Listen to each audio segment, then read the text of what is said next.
Kia ora koutou, ko Angela Caves tōku ingoa. No mai, haere mai. Welcome to the Central North Island Business Growth and Support Virtual Conference. My name is Angela Caves and I'm the Partnership and Events Lead with Digital Boost. It is my pleasure to be hosting you in this session this afternoon. This is day 3 of our conference, our third and final day. We've had 2 wonderful days sharing the breadth of support available to the business community of the Central North Island region, and we are in our second to last session of the conference. Welcome to our audience who have joined us in this webinar this afternoon, and a warm welcome to anybody who might be viewing via live stream on either Facebook, LinkedIn or YouTube today. On the webinar with me this afternoon, I've got Briar. Briar is an Employment Liaison Advisor with connected.govt.nz. Briar is my co-host for this session and has been throughout the conference as well. Briar, I'm going to hand over to you to do the housekeeping and then introduce our guest presenter. Thank you. Awesome, thanks Angela. Ngā mihi kia koutou to our participants, welcome. For those of you that are joining us by webinar today, you can see and hear us, but we can't see or hear you. So we just want to invite you to use that chat function and Q&A function at the bottom centre of your screen there. If you want to pop your questions in there, then at the end of this session, we'll read them out for you and we will get some answers to you. Our sessions are being recorded and they will be uploaded to a YouTube playlist on the Digital Boost channel. As well as that, registered participants will also receive an email with a link to be able to view that video again so that you can watch for some more information at a later date. It's my pleasure to now welcome you, Jodie, to present on inland revenue. Take it away. Fantastic. Thank you so much, Briar. Kia ora, everybody. My name is Jodie Marshall and I'm based at the Palmerston North office and I'm part of the community compliance team here. So there are community compliance officers like myself all over the country, and it's our job to be out and about in the community helping people with their tax obligations. So we do that by running seminars, meeting with business owners one-to-one. We run our front of house and do appointments there, and also liaise with tax agents in our area. So the Palmerston North area goes right from National Park down to Otaki and Patia over to Masterton and up into Dannevirke. And our New Plymouth team covers all around the mountain and as far north as Moko, and they also overlap down into Patia as well. So we cover all this area and we can come and meet with you and help you with your tax obligations. So let's have a bit of a closer look on how we can help you.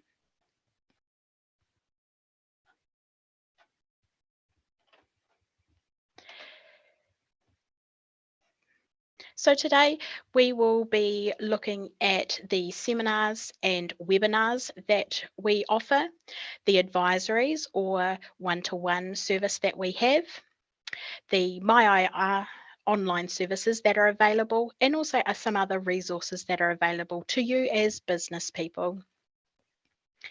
Now, we offer free seminars both in Palmy and New Plymouth. Our face-to-face seminars have just started back up and we're super excited to be able to be back offering this fantastic resource to you guys.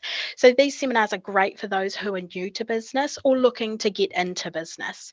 Our Introduction to Business seminar covers things like business structures, income tax and provisional tax, to business expenses, keeping records and due dates, among other things. And our GST seminar covers things like what is GST, who needs to register for GST, to the types of supplies, adjustments, and a whole lot more.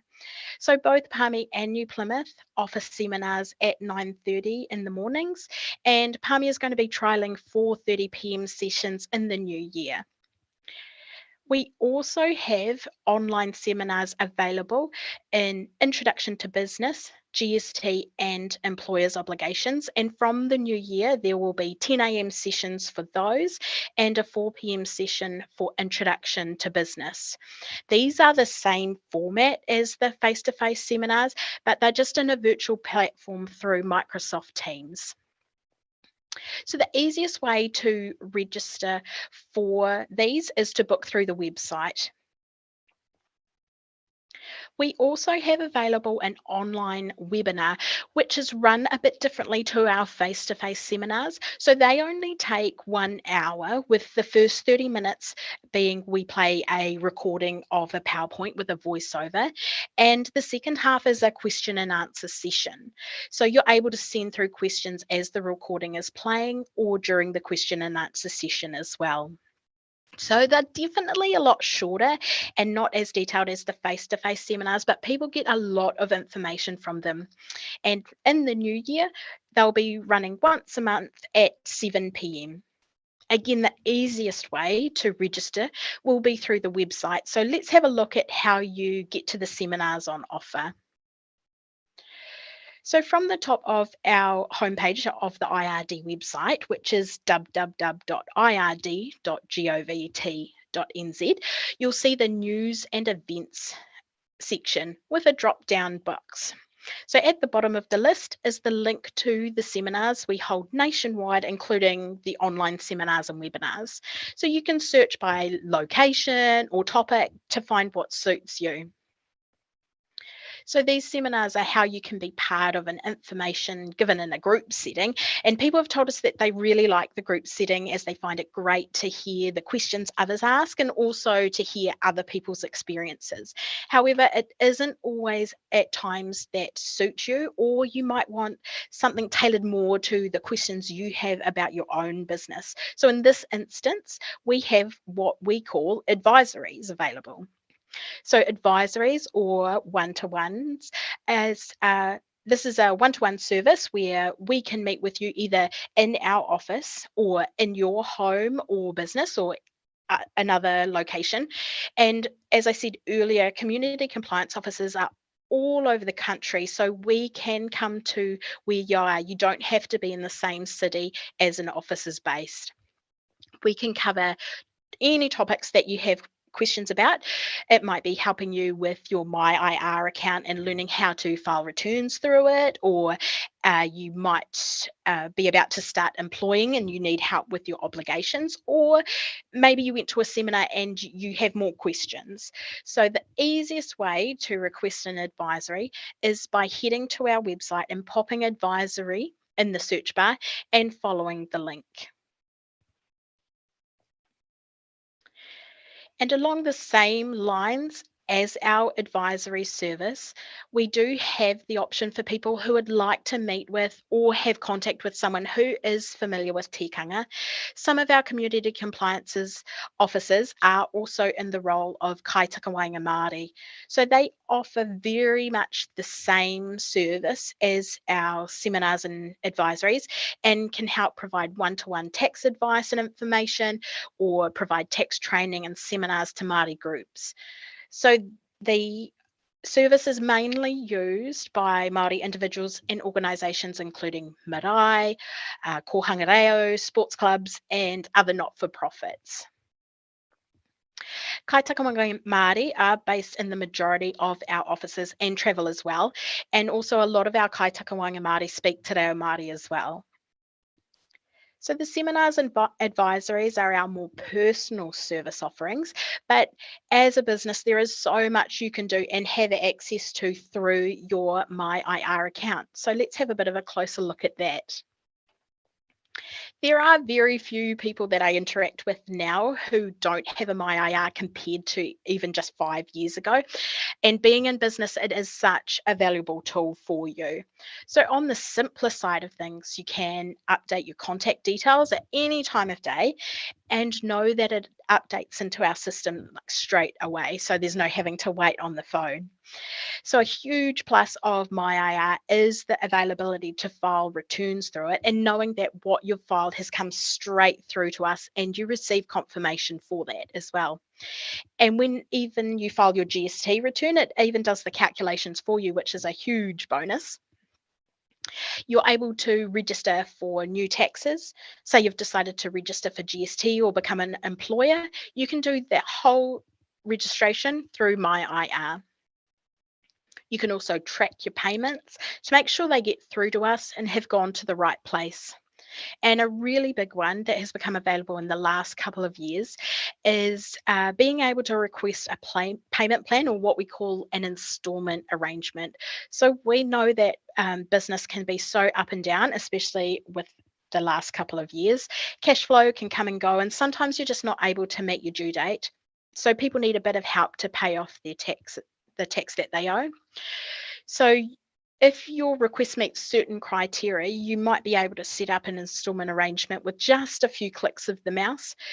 But if your situation might need more information, say you've got like a big debt, or it's going to take you a long time to pay off the debt, you will be redirected to contact us with more information, so an officer can look into your specific situation and see what we can do to help. And with the phones being as flat out as they have been, it's a really valuable tool within my IR to be able to send us web messages, which is, I would say, is like sending an email, but it's through the secure platform of my IR. So the great thing about my IR is that you get a written response, and so many people find this really handy to be able to look back at the answers that they've been given. To register for my IR, again, you would go to our Inland Revenue homepage, and you'll see up here in red, it's not red when you look at it on the website, you'll see the word register. You only need to do this one time when you register for the first time, otherwise you'll use the login. So when you register, you will need the following information. You'll need your IRD number, or if you're registering for a company or a partnership, you'll need the entity's IRD number as well. You'll need email address, personal details like date of birth, things like that as well. So for non-individuals like a company or a partnership, you do need to be showing as the director or the partner. This is what we call the business owner, to be able to set up a MyIR. Once the MyIR is set up, you can invite others within your organisation to have access to as little or as much as you wish them to have access to.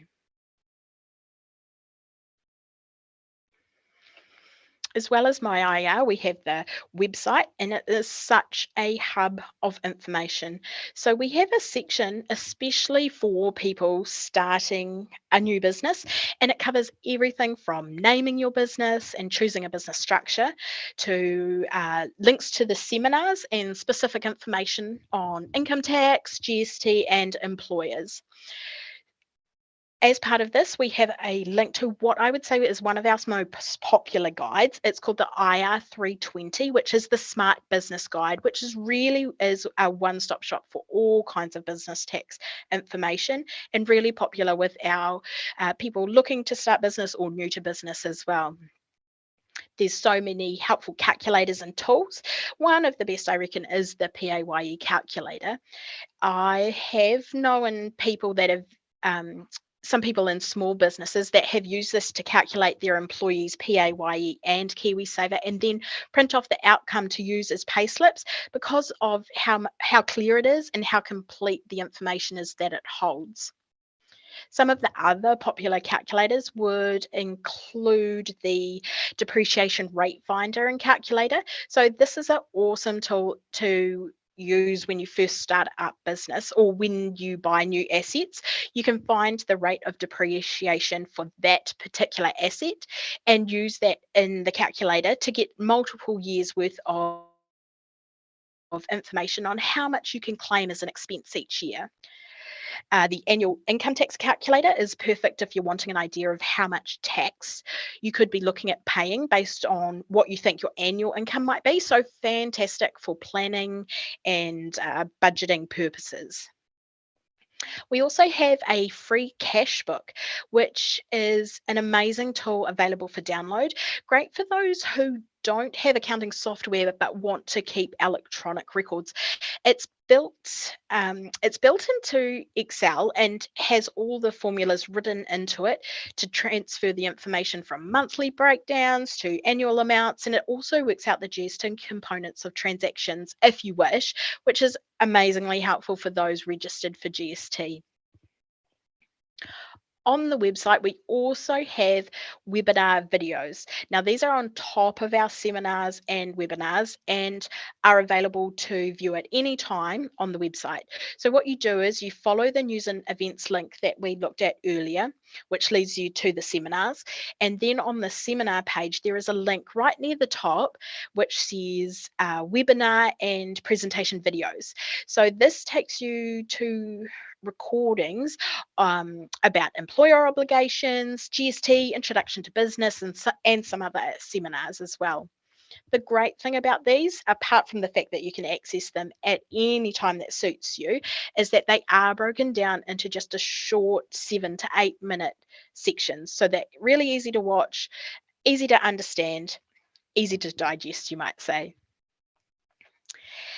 Now, you might not have thought it or known it, but Inland Revenue actually has a YouTube channel, and it's full of lots and lots of different videos. We have a bunch called Business Basics, which cover different types of business structures, like what are my obligations if I'm going to have a company versus what would my obligations be if I have a partnership or a sole trader.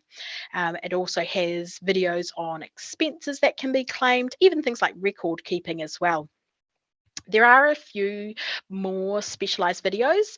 There is one specifically for real estate agents. We had a bit of a focus on this industry a few years ago, so had made some resources specifically catered to their obligations, but we also have ones about the newer provisional tax option called AIM, which is the accounting income method, and also some on fringe benefit tax, but there are a whole bunch in there as well. Our YouTube channel is called Inland Revenue NZ and does have such fantastic resources available. So as you can see, we have a lot available for you to access yourself at your own pace, but also have available to you our community compliance officers to provide information and guidance in a group setting, like seminars or one-to-one settings with advisories and appointments. So we really hope that you understand that if you do have questions, do reach out because we are here to help.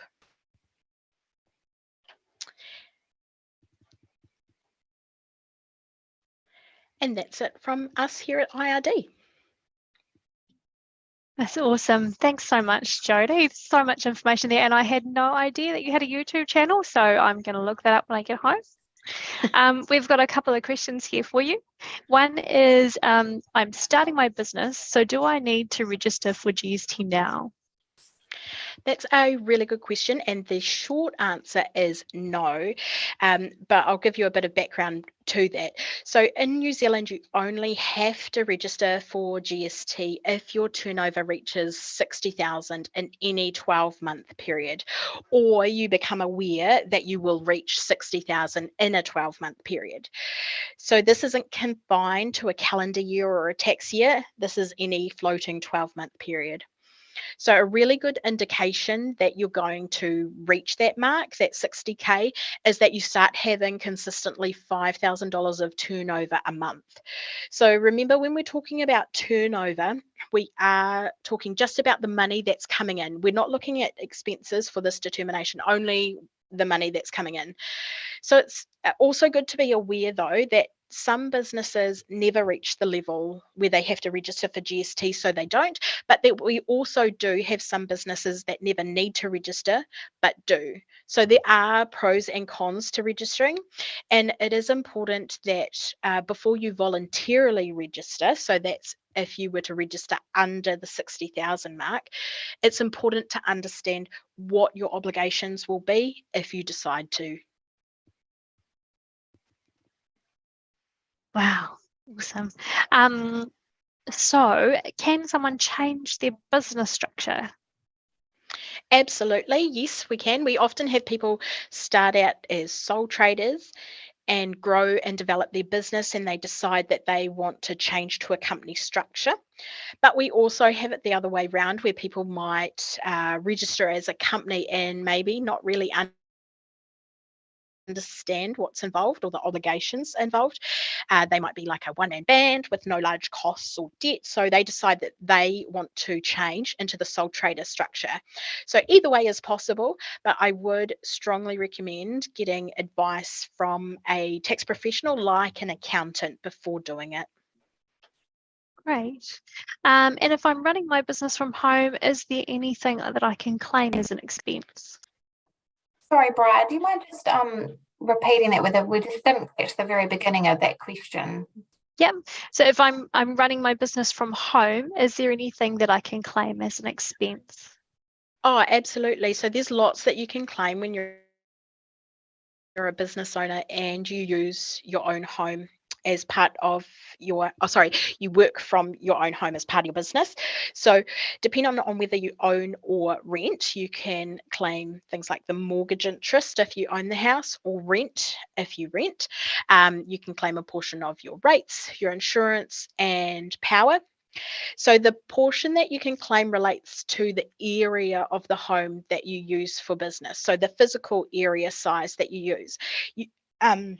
And you can also claim on telephone and internet costs. There are two ways that you can calculate home office expenses, and there is greater detail on this on the website. So if you just pop into the search bar home office expenses, it will go through the two options and how they work and how you can claim. Great to have those keywords that you're offering there for in the search bar, because I find that sometimes those are just so crucial to getting the right information. So that's awesome. I think that is all the questions that we have at the moment. So I'll just hand back to Angela.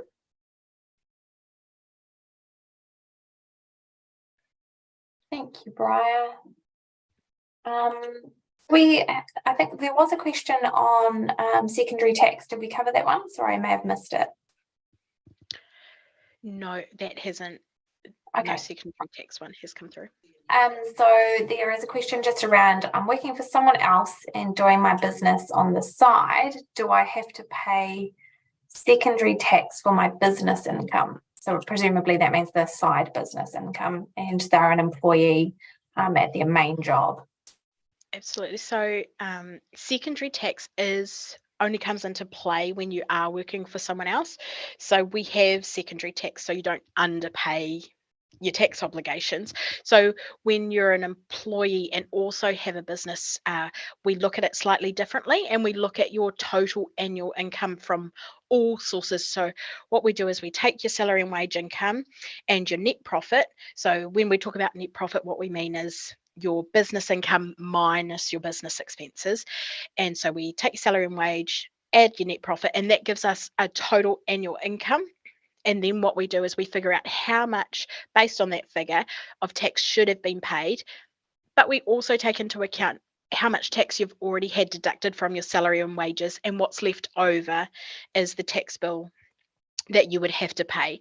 So when you're in business, we look at it annually, as opposed to doing something like secondary tax, which is just for when you work for someone else in multiple jobs.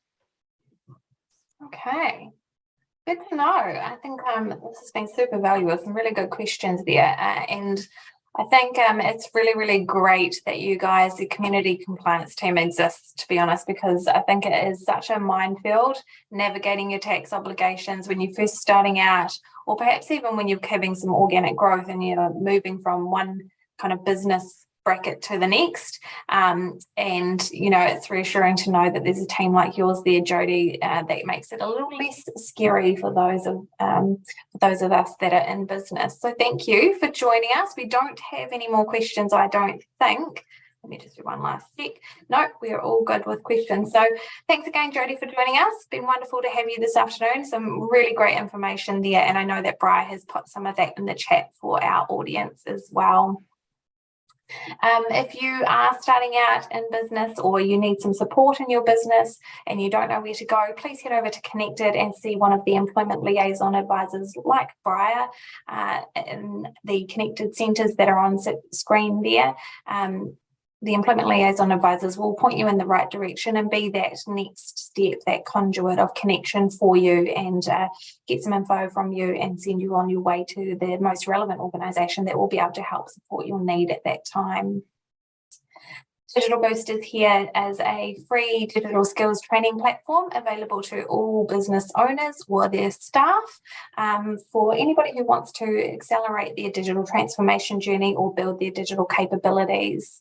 We also have a free tool called Checkable built into Digital Boost, and that tool provides a digital assessment of how your business is performing, and it will give you some feedback, some quick wins, and some longer term planning around your digital capabilities and digital transformation. If you'd like to hear more about Digital Boost, I am going to be taking a more in-depth look very shortly at just after 3 o'clock, 3:15, for our final session of the conference, so please join me then. Other than that, that is our session completed with the Inland Revenue. Thanks again, Jodie, and thank you, Briar, for hosting with me. I hope to see you all in our last session of the conference this afternoon. Have a wonderful afternoon, everybody. Thank you again. Thank you.